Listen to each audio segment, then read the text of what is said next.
E ovviamente grazie al nostro segretario nazionale Matteo Renzi, grazie di essere qui, grazie di cuore a tutti quanti.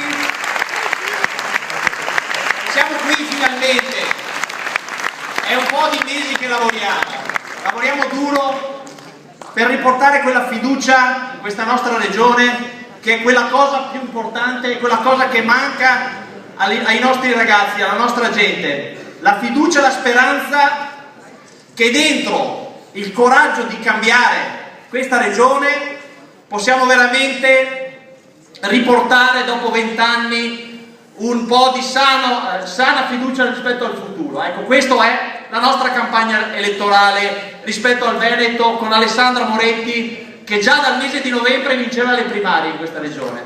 E poi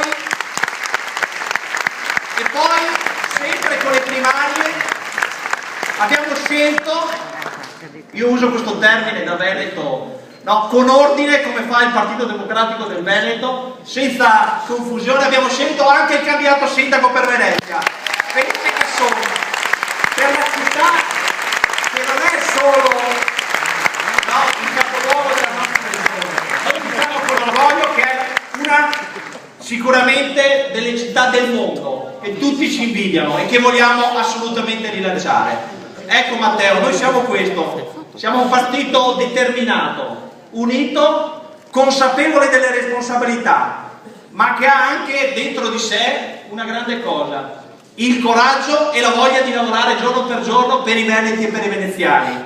E è con questo che noi ti diamo il benvenuto, e è con queste parole che io con orgoglio, ripeto, do la parola al nostro candidato sindaco Felice Casson. Grazie Felice.